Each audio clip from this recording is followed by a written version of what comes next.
Bismillahirrahmanirrahim. Assalamualaikum warahmatullahi wabarakatuh. Alhamdulillah, alhamdulillahilladzi hadana lihadza wa ma kunna linahtadiya laula an hadanallah.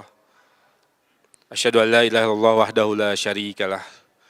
Wa asyhadu anna Muhammadan abduhu wa rasuluh. Allahumma shalli ala Muhammad wa ala alihi wa ashabihi wa man tabi'ahum bi ihsani ila yaumidin. Semua ini karena kasih sayang Allah Subhanahu wa taala. Allah berikan pada kita nikmat iman, nikmat Islam, nikmat kehidupan. Walaupun saya sudah berniat datang ke sini, tapi dalam perjalanan Allah takdirkan saya meninggal. Maka bereslah kehidupan saya. Maka sebelum saya nyampe ke materi, bersyukurlah pada Allah Subhanahu wa taala. Allah memberikan pada kita nikmat iman, nikmat Islam, nikmat kehidupan, dan semua nikmat yang Allah berikan. Wa in ta'udu nikmatallahi la tuhsuha. Jika kamu mau menghitung nikmat Allah, maka kalian tidak bisa menghitungnya. Saya mengambil materi ini dari 3 kisah. Yang pertama, seorang kisah pemuda di Amerika. Pemuda ini ketika akan sholat subuh, dia masuk ke sebuah masjid, lalu dia bersyahadat. Dia mengatakan, asyhadu an la ilaha illallah, wa asyhadu anna Muhammad Rasulullah. Lalu kata takmir masjid ini, Anda baru masuk Islam, silakan pelajari agama Islam di masjid ini. Pemuda ini mengiyakan. 1 hari, 2 hari, 3 hari. Tapi apa yang menarik ketika pemuda ini setiap sholat menangis. Lalu ketika ada orang yang baca Quran, pemuda ini datang lalu dengarkan. Malam ketiga, setelah maghrib, ada orang yang baca Quran. Pemuda ini langsung datang pada yang baca Quran lalu dengarkan. Setelah selesai yang baca Qurannya, orang yang baca Quran ini mengatakan, saya takjub dengan Anda. Anda baru masuk Islam 3 hari. Tapi saya lihat kok ibadah Anda begitu menakjubkan. Banyak menangis ketika sholat. Saya sudah bertahun-tahun beragama Islam, tidak seperti Anda. Anda ada yang baca Quran, Anda datang, Anda dengarkan. Bisa ceritakan kisahnya pada saya katanya. Akhirnya si pemuda ini mengatakan, saya 4 tahun dalam rasa galau. Dalam agamanya, dia 4 tahun ke belakang ini, dia merasa ketidaknyamanan. Galau, ketidaktenangan. Akhirnya saya sering menangis. Lalu saya berdoa kepada Tuhan. Agar saya diberikan jalan yang lurus katanya. 4 tahun bayangkan. 4 tahun. Lalu kemarin katanya sebelum masuk ke masjid ini, malamnya saya bermimpi. Saya bermimpi bertemu dengan Nabi Isa alaihissalam. Di dalam mimpi itu kata Nabi Isa, ikutilah agamanya Muhammad SAW. Karena agama Muhammad lah yang benar. Dan saya akan nanti sebelum hari akhir, sebelum hari kiamat, saya akan turun ke muka bumi dan membenarkan agama Islam. Dalam mimpinya. Akhirnya ketika saya bangun, saya berjalan. Lalu saya bertemu dengan masjid ini, lalu saya masuk dan mengikuti agama Nabi Muhammad SAW.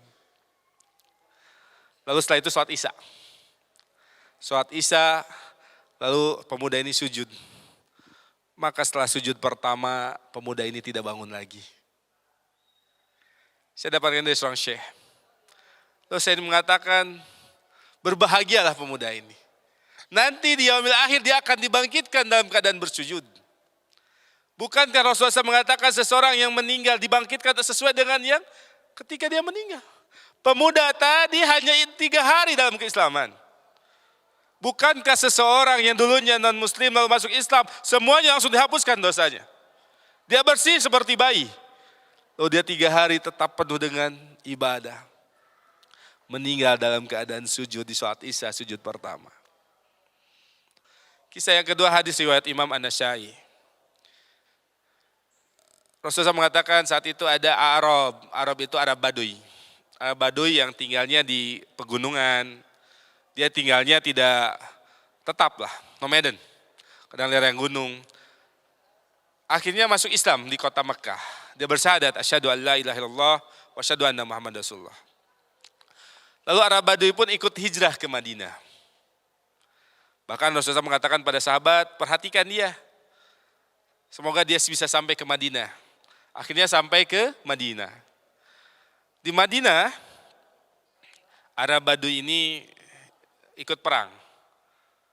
Seperti sahabatnya lain ikut perang. Dan alhamdulillah saat itu pasukan muslimin menang. Akhirnya dapat ghanimah. Apa ghanimah? Harta rampasan perang. Semua yang ikut dibagi, termasuk Arab Badui ini. Saat dibagikan Arab Badui ini tidak ada. Maka Nabi menitipkan pada sahabat, tolong berikan ini harta ghanimah, haknya si Arab Badui ini pada Arab Badui. Maka sahabat yang diberikan amanah ini langsung datang pada Arab Badui. Ketika diberikan harta rampasan perang ghanimah ini, Arab Badui ini seperti tidak suka. Diberi harta tapi seperti tidak suka. Mahaza, apa ini? Kata sahabat, ghanimah. Antum ikut perang, semua yang ikut perang, semua dapat jatah. Arab Badui ini dibawalah ghanimah itu datang pada Rasulullah SAW. Ya Rasulullah SAW, mahaza, apa ini? Rasulullah SAW dengan lembut mengatakan, ini ghanimah. Anda ikut perang, kemarin kita menang, kita dapat ghanimah, semua yang ikut dapat kebagian. Apa yang menarik kata Arab Badui ini? Ya Rasulullah SAW, aku masuk Islam, aku ikut bersamamu, hijrah dari Mekah ke Madinah. Aku berperang di jalan Allah bukan untuk ini. Tapi aku ingin ketika nanti aku perang, anak panah menancap tepat di leherku, lalu aku mati syahid, lalu akan dapatkan surga yang telah Allah janjikan lewat lisanmu. Rasulullah SAW seorangnya lembut. Rasulullah mengatakan, kalau jika engkau benar, jika engkau jujur, Allah akan sampaikan. Tidak lama kemudian terjadilah perang. Saat perang selesai, Rasulullah SAW melihat para sahabat yang meninggal. Ternyata betul lah ada Arab Badui ini. Maka Nabi bertanya pada sahabatnya lain, bukankah ini Arab Badui yang dulu tidak mau mendapatkan ghanimah? Maka para sahabat menjawab, ya. Maka betul tepat yang ditunjuk dengan tangannya, di lehernya menancap anak panah. Maka Nabi membuka jubahnya. Nabi tutupi jenazah Arab Badui ini mengatakan dalam doanya, ya Allah, dia masuk Islam. Dia hijrah dari Mekah ke Madinah. Dia berjihad di jalanmu ya Allah, aku yang menjadi saksi atas kebenarannya. Kisah yang terakhir, kenapa saya mengambil judul ini? Kisahnya di Masjid Nabawi. Masjid Nabawi ini ada halaqah hifdzul Quran, kelompok penghafal Quran, seorang syekh. Seperti ini mungkin. Lalu ada yang menarik, ada bapak-bapak usianya 60 tahun di belakang. Biasanya kan penghafal Quran anak muda. Setelah selesai bapak ini tetap diam. Maka kata syekh ini, Pak, ada keperluan apa bapak di sini? Kata bapak yang usia 60 tahun ini, saya ingin menghafal Quran. Kata anak muda yang dengar mengatakan, ada yang tersenyum. Mun bahasa orang mah geus aki-aki lah. Ada sampai yang mengatakan seperti ini, Pak, sudahlah. Bapak cukup beramal lah. Beramal soleh lah Bapak. Bapak sudah tua. Tapi apa kata Bapak ini? Tidak. Aku tidak ingin meninggal sebelum Al-Quran ada di dadaku. Akhirnya betul, 4 tahun kemudian, Bapak ini hafal Quran, usia 64 tahun. Usia 65 tahun Bapak ini meninggal. Kita sering melihat ada orang yang tidak melihat tapi bisa hafal Quran 30 juz. Ya. Ada orang miskin bisa haji dan umroh. Kenapa? Karena mereka jujur kepada Allah. Tadi pemuda tadi jujur, minta sama Allah ditunjuki jalan yang lurus. Menangis 4 tahun. Allah tunjuki jalan yang lurus 3 hari dalam keislaman, lalu meninggal dalam keadaan sujud.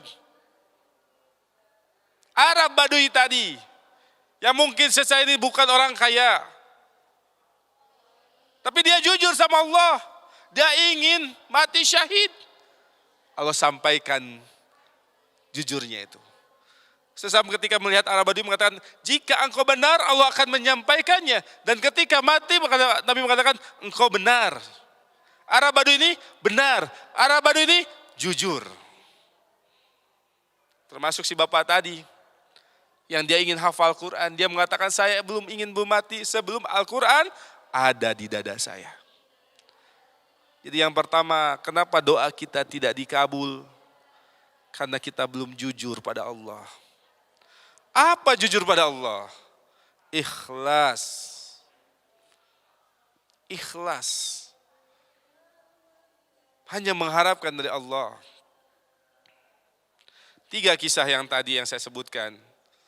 Bahwa ketika ternyata kita belum hafal Al-Quran 30 juz. Bisa belum berangkat umroh padahal secara harta mungkin kita mampu.